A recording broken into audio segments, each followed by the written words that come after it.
again, some certainty to the uncertainty. You know, we saw these headlines. We had Sky News saying in Britain, the government has signed a trade deal with Switzerland, heralded as the most significant agreement in its run-up to Brexit. Another Daily Express, UK strikes a major trade deal. So from the point of view of the UK, this was quite a victory.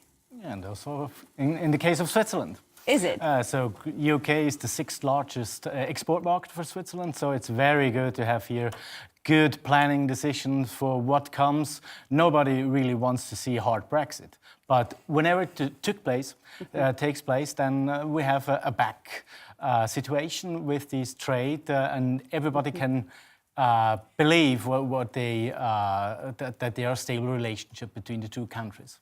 But wasn't this deal? I mean, it was already done in December, but it was just ratified and burned, in other words, signed. But it was kind of a copy paste of what was happening before, of the same deal. Yeah, it's a mind the gap strategy. So the idea of the deal is that people living in Switzerland, or British people living in Switzerland, Swiss people living in the UK, and all these tariff procedures and so on, they would be very much the same as they are nowadays. So there would be no additional gap in trade between these two countries. This is not possible to 100% because there is a third party involved in the deals, in the sense the UK with the European Union, Switzerland with the European Union. So it's not really a perfect match, but we believe that most of the problems could be solved after a hard Brexit between Switzerland and the UK. So it would be solved after a hard Brexit. Okay, all right. So you think that's what's going to happen? You think that's where we're going with this? My personal opinion is it will be a very bad decision, also for the European Union. Meanwhile, everybody's talking about the negative economic impact on Great Britain, but it's vice versa. Also, the European Union will suffer from a Brexit. So it cannot be in any interest that they cannot find any solution to that problem. So a soft Brexit should be the goal, but it's not about economic questions, it's also about policy. That's the problem. Absolutely. Now, you just said soft Brexit, hard Brexit, no deal Brexit, all pretty much in the first 2 minutes of this conversation. So depending on what side of the fence you're sitting on, it looks different to, different kinds of people. In Switzerland, is this a similar situation? I mean, is there also a scale of options? Is it even relatable? What's happening with the framework agreement between EU and Switzerland? It's not comparable. So Switzerland has a lot of bilateral agreements. They were going back decades. So they're a stable relationship between the European Union and Switzerland. So the institutional agreement is only a step further.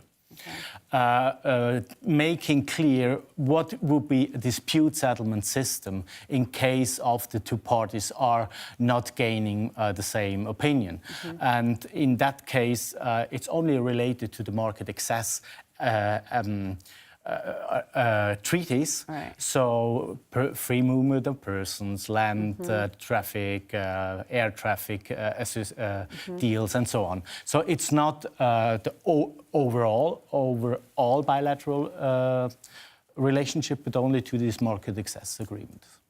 Okay, so today we also had some interesting unemployment numbers come out unexpectedly here in Switzerland. We saw a jump of 0.4%. Is this something that only adds fuel to the fire of the framework discussion? It's just a seasonal effect. So we do not overestimate this tendency. So we are not assuming that there will be a sharp increase in unemployment rate in the future. Contrary, there will be a smart decline over the whole year, and this year will be even have some smaller number of unemployment rate than we used to see last year. If you compare the January unemployment rate, we started 3.3% last year, and this year is 2.8%. Here you see this number indicating that this year the situation on the labour market is still much better than it used to be 1 year ago. And well, I mean, just 1 month ago, headlines were saying that it was, the best or the lowest unemployment rate in 10 years or so. But it's no doubt that dynamic is over. So the best part of the phase we have seen in 2018 with a huge increase in the numbers of jobs and also a GDP increase for over 2.5 percentage points. And this year, probably when we reach 1.5%, it will be fine. Okay, all right, so a bit of a correction, no doubt. That will be close to half the growth rate that we used to have last year. Okay. But it's more a normalization phase. Last year was really an exemption. Okay. And this year will be back to a normal situation. All right, if we look forward to Friday now, you're going to be giving a speech, for lack of a better word. You're going to be speaking about the framework agreement again between Switzerland and the EU. Obviously, here in Switzerland, we're still discussing it. Meanwhile, the EU has said, they are not making any concessions. So from where you're sitting, where are we with this? So we have estimated what are the benefits for Switzerland for these, not for the institutional agreement, but for the bilateral way. Okay. And there, even though the estimation is quite difficult to do, it's around 20 to 30 billion Swiss franc per year. What is the benefit for the Swiss economy? So there's a lot on stake. Yeah. And with this institutional agreement, we can integrate a bit further, but this creates a huge planning security for the whole economy and also for policymakers. So we could then have new agreements. We exactly know there is a possibility to adapt older agreements to newer circumstances. Okay. For example, a mutual recognition agreement is very important, that you are allowed to export a particular product in the European Union.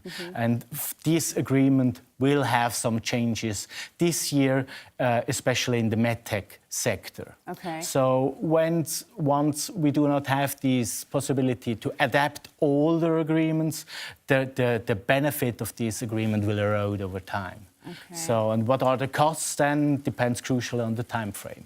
The longer, the more beneficial is an institutional agreement, and the more heavy the European Union would react towards a no from the Swiss population. So we don't know what happens then. We just don't know. And will we know before the elections in the fall, or is this something that's in a way being tabled or put in the background until the elections are over? To be honest, if the Swiss population would vote at the very moment on this issue, probably they would be against the institutional agreement. But time changes also the opinion over time. Right. So people start thinking what could be the negative consequences, or what we gain from this institutional agreement.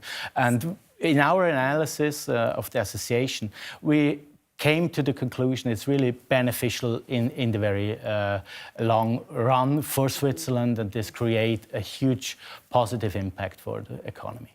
But what if nothing happens? If nothing happens, as I said before, the crucial thing is how the European Union react. If you see that now, how the tough reaction towards the stock UK. Market equivalence, we've already seen this happen. Right? I doubt whether there will be some friendly atmosphere anymore between the European Union and Switzerland. You think it could get ugly? It could, yes. And how would that look? What would that look like? Yeah, we have seen the question about the equivalence of the stock market in Switzerland. This was had no technical reason to do that. It was just out of the blue, just to say, what can we do?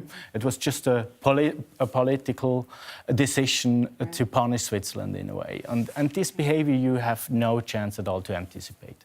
Right. Well, and it's interesting, there are a lot of business people that are also feeling the same way you are. I mean, our newsmaker tonight, Antoine Hubert, who's the CEO of Avis Victoria, said flat out, he's not worried. He says Switzerland can do without the EU. We can do it, yes, but it comes with a cost. Yes. So, and the costs is hard to measure, but there will be a decline in GDP and in wealth in Switzerland, yes, but Switzerland has quite a good position, that it's not absolutely dependent on this institutional agreement. It would be good, yes, but it would not be the huge shock, and Switzerland would fall apart in two pieces or something like that. So And this is really something I want to say, that the big hope we economists have is really there's some change in mind, that people restart thinking about the pros of collaborating together, not to really to fight against each other.